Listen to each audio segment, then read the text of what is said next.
Photo Shelter presents Vision Slightly Blurred. I'm Alan Murabayashi. And I'm Sarah Jacobs. I think I saw a little bit of spit like flying through the air when I said that. Should we do it again? Okay, why not? Photo Shelter presents Vision Slightly Blurred. I'm Alan Murabayashi. And I'm Sarah Jacobs. We're talking about collectives today. Collectives. Sometimes they're cooperatives. Sometimes they're collectives. I guess I actually don't know the difference. Can we back up and explain that? You know, maybe I should have researched this a little bit more. I believe the difference really comes down to the cooperative being a situation where every member of the cooperative has a share and a voting right within the affairs of the cooperative. Okay. Whereas the collective is just kind of, there's not necessarily like a legal organization behind it. It's just like, we're part of a collective. Got it. So now you're asking me what was the first? Do you know, I'm not sure whether it was the first, but one of the big first cooperatives. What? Oh, was it Magnum? It sure was. Yeah. In the 40s, right? 1947. 1947. Cool. What? I took photo history. They got together in part because they wanted to make sure that they retained their copyrights, in part because they wanted to be able to sort of market and build a brand under Magnum so that photographer here would be known as a Magnum photographer, and there's a certain level of quality, and also to just pool their resources together and say, okay, there'll be a president of Magnum and there'll be somebody that deals with the billing because we don't want to deal with the billing. Right. Yeah. Like they had somebody licensing their images on their behalf too, and like a whole administrative staff. Yeah. Which is pretty cool. Yeah. And some of the collectives and cooperatives in the 70s, 80s, 90s, and even early 2000s, in my opinion, were much more about the business of photography and collaborating the resources together so that they didn't have to worry about the logistics of the business and to be able to create some marketing muscle. That I think has really shifted in the past 5 years or so. Yeah. I'd say within the past like maybe 3 to 2 years. That might even be more accurate. Yeah. It's interesting because as we were researching for this episode, I immediately thought of Women Photograph. Yep. And I thought of them as a collective because there is a standing website where you're able to go and you're able to see the female photographers or female identifying photographers that are on their roster. And as I was doing more research, I was like, well, wait a minute. Is this a collective or is this just a website? So to answer my own question, yes. While Women Photograph does put on initiatives such as like grants, and they do have a mentorship program, there's not any collaboration, I don't think, outside of those things with the members or the people that are, we probably shouldn't even call them members, the photographers that are featured on their site, from what I can gather. I think the reason why Women Photograph came into existence was there was this conversation in the photojournalism industry about why there were so few women photographers that were represented on the cover of magazines and in newspaper A1s, etc. Right. And one of the responses, if I'm remembering correctly, was, how do we find them? What's the resource that sort of aggregates all of these great women photojournalists together? And so Daniela Zalkman, who's the founder of Women Photograph, said, I'm creating that directory. Yeah, Daniela. It became kind of a model, I think, for many of the collectives and or issue-oriented directories that followed it. So there's one called Native Access that's all about Native Americans. There's Diversify Photo. There's Authority Collective. That one is a more formal collective.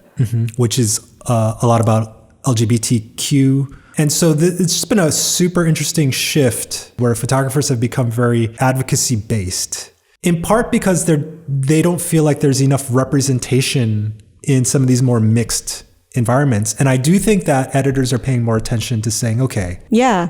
I think a lot of photo editors are realizing that like the strongest work comes from photographers that are documenting their own experiences and their own communities. And having their own voice through the photos. I mean, that completely changes your approach to your subject matter. So do you think that, for example, a white guy from the US shouldn't be shooting a trans story in India? No. I don't. I like that straightforward answer.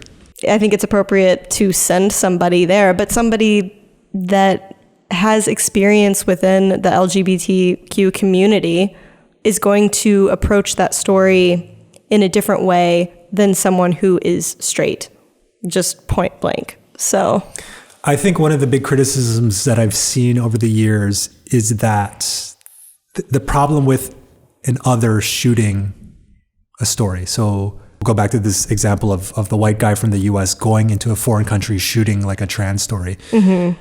The problem isn't that he's incapable of doing it, but oftentimes he's going to see something that he considers to be exotic because he's never seen it before and put an emphasis on it that isn't accurate for the people that are living that experience. Mm-hmm. Right? Mm-hmm. So being an outsider leads your eye in a certain way, makes you believe that the story is in one direction where it may be in another.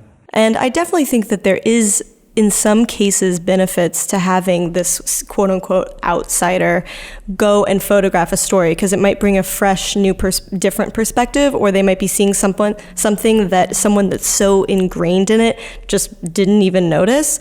I've seen editors make the argument, there's this big event that's going to go on, and I need to know that my guy is going to get the shot. Mm-hmm, and so I'm going with a guy that I've worked with before who I know isn't going to call up and say, I lost my passport, has been in enough novel situations that they can get the shot and that I can rely on that person. Whereas I don't know this photographer in the Philippines. Like, I'm not going to hire this person because I don't know who they are and their portfolio doesn't show me what I need to see. Mm-hmm. How do you feel about that?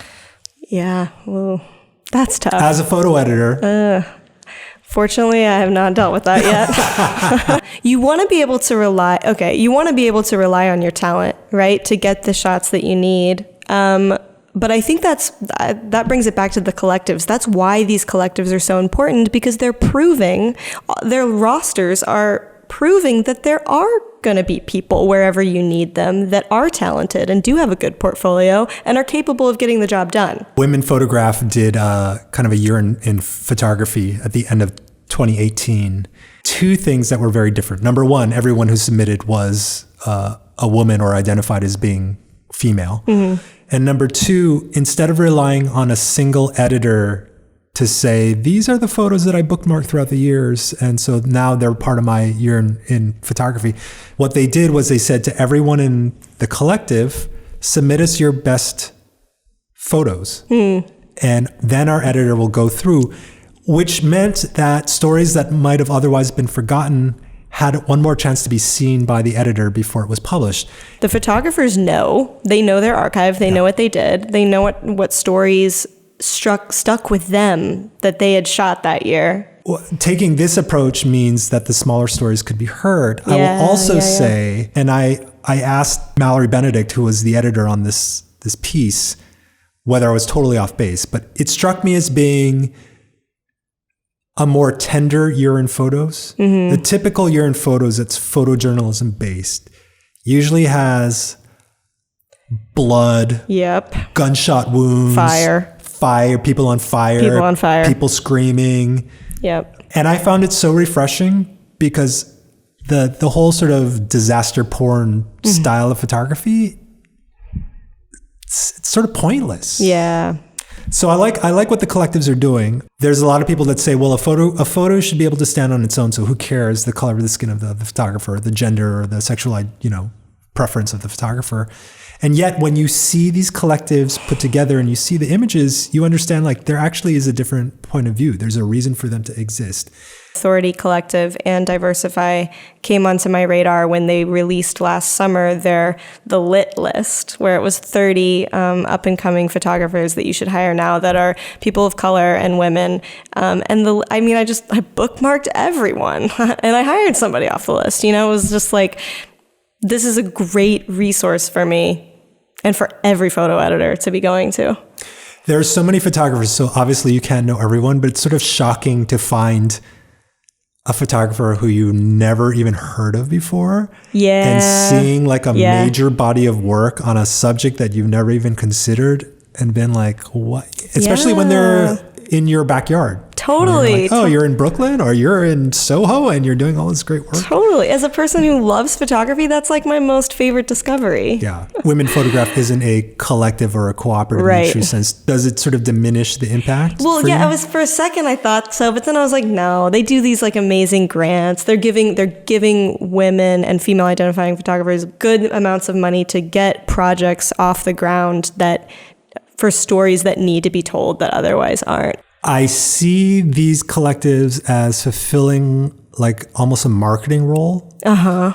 It's a marketing role that maybe was previously occupied by photo contests, but people have such icky feelings about photo contests, right? Yeah. But here's a way where they're building brands behind the name. Mm-hmm. Then they're aggregating all of this specific type of photographer with a specific type of content, and then building marketing muscle around that. It seems like a better way to get notoriety for the photographers. Totally. Yes. 100% agree. Because who need these photo contests? I think we've decided that they're not technically collectives or cooperatives. Right. They're really kind of online directories in some ways. Mm-hmm. But they're fulfilling a sorely needed function of aggregating specific types of photographers to address both inequity within the industry, as well as providing a point of view that hasn't traditionally existed because we've been going to sort of the same photographers to shoot everything kind of around the world. Yeah. Right. Totally. I agree. These resources are very valuable.